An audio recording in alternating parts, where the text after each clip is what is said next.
doing some background on this for this interview, one of the few criticisms that some have of you online is that you don't seem to equivocate when it comes to China.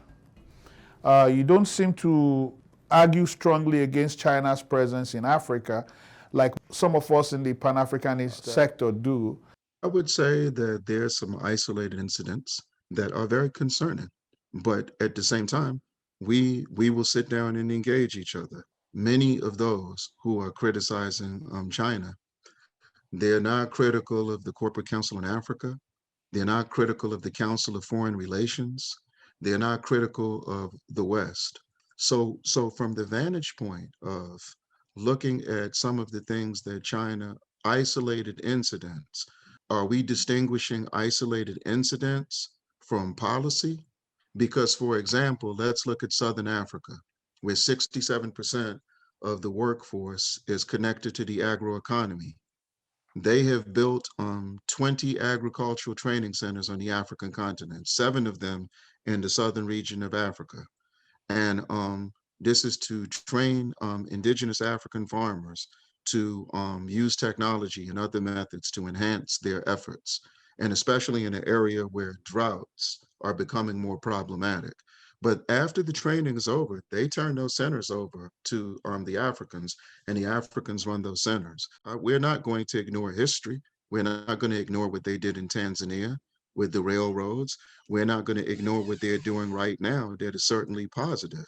But at the same, but I'm more concerned with the neo-colonialist governments in Africa and their role in the equation. Because when we're strong, when we're powerful, when we're united, any negotiations we have with anyone will be from a position of strength.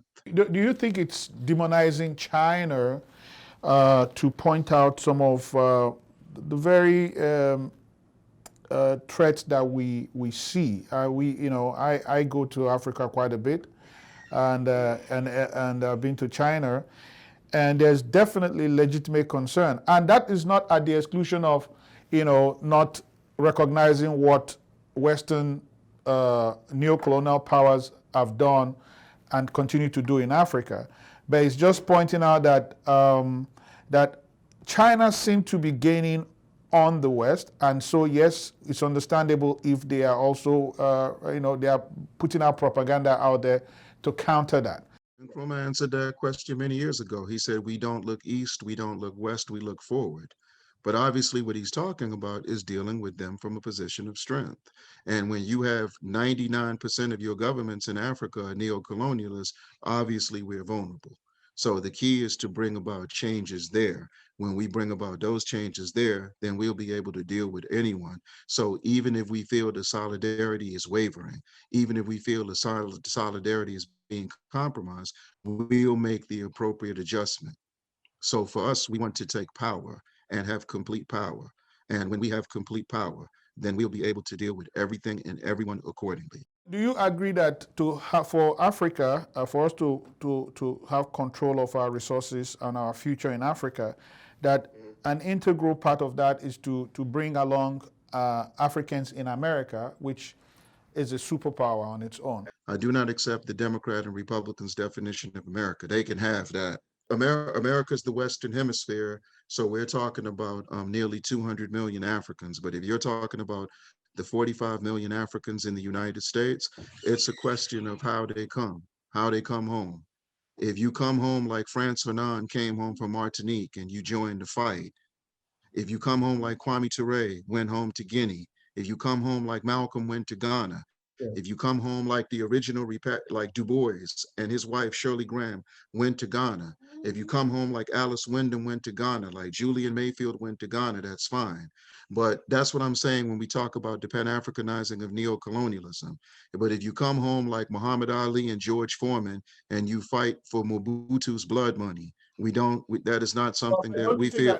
Wouldn't it be helpful, because African Americans, African in America, like you prefer, and that's more appropriate, one can say, are not as interested, I've not been encouraged to have interest in Africa as someone like you might have.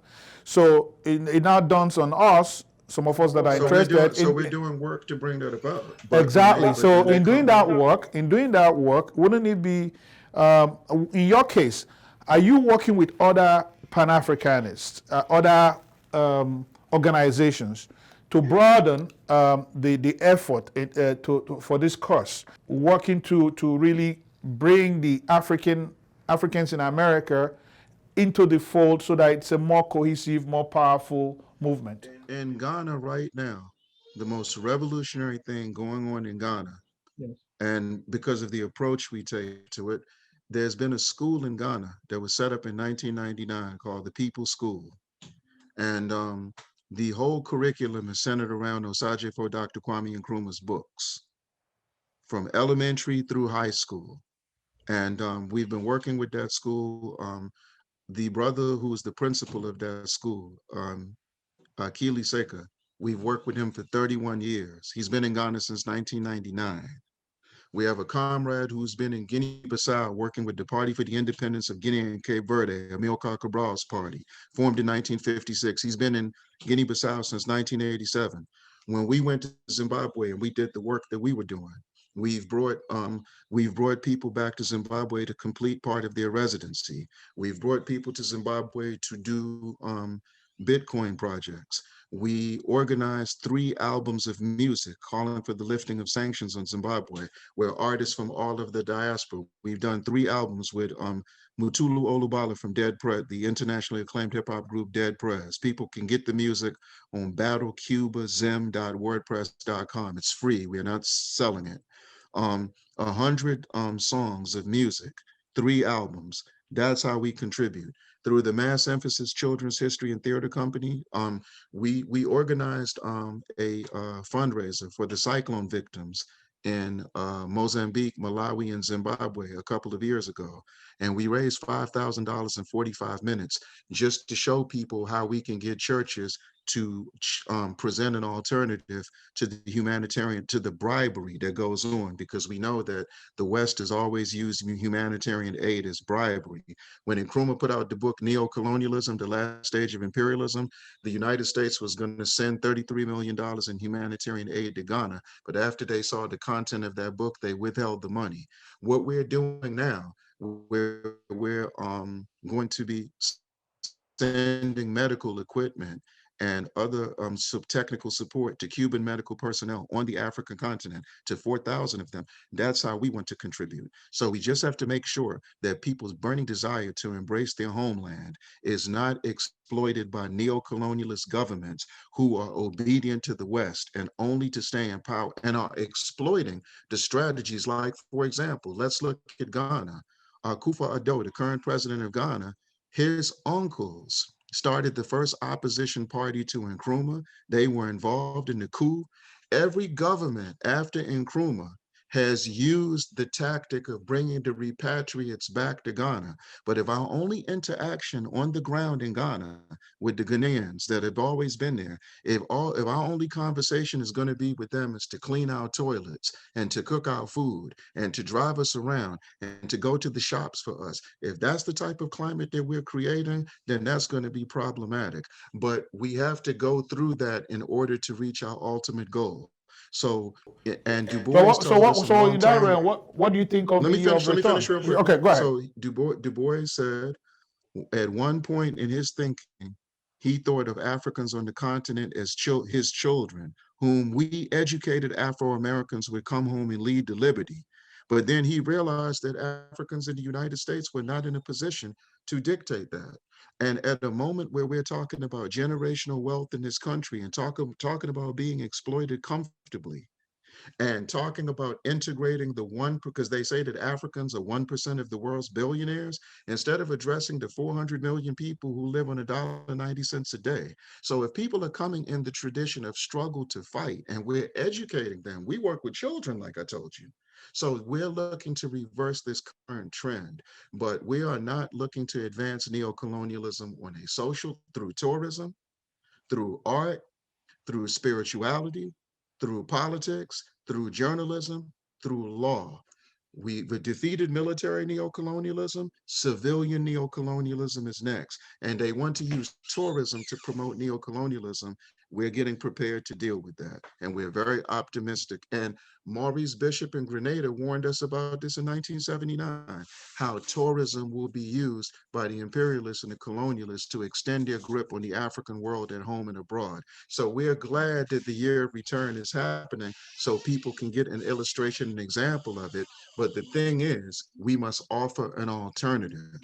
Um, and this is why we're saying to everybody, if your focus is the African continent right now, whether your focus is Nigeria, whether your focus is Ethiopia, whether your focus is Zimbabwe, the best thing we can do is create a resource pool for the Cuban medical personnel to continue to treat the sick and train the future doctors and nurses of those nations so we can reverse the health infrastructure in Africa, the least developed health infrastructure in the world. And when we do that, we will have more teachers, we will have more lawyers, we will have more architects, we will have more engineers. We believe that the human resource is the most precious. So as we're continuing to fight to protect our material resources from the rapists and the plunderers, we want to empower our human resources like never before.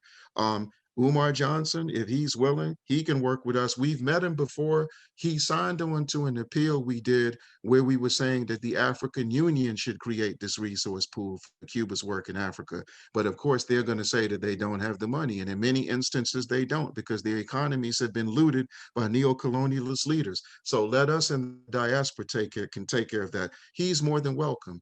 Julius Malema, every time you see him, he's in front of a podium.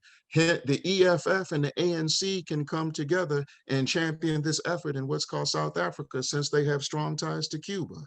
Our people in Burkina Faso know that Thomas Sankara is the first recipient of the Jose Marti Award. Those who believe that Sankara's way is coming back in Burkina Faso, we will be connecting with them. We will be connecting with those in the Congo. Yes, this is exactly what we're doing. So we're not here to trash neocolonialism in Africa. We're here to bury neocolonialism in Africa, and you do it by offering an alternative to their paradigm, to their strategies, and to their tactics. The Africans who got that fighting spirit, whether they were born at home or born in the diaspora, they're going to connect with each other. But we're not naive. The reactionaries are going to connect with each other. When the Congressional Black Caucus works with the Movement for Democratic Change, that's got to happen. Like we said, when Don King hooked up with Mobutu, that had to happen. So the worst of the worst amongst us are going to get together, and the best of the best are going to get together. The lines are drawn. And Acme Sekou Touré, in closing, told us a long time ago, imperialism will find its grave in Africa. So let's pass out the shovels and let's get to work.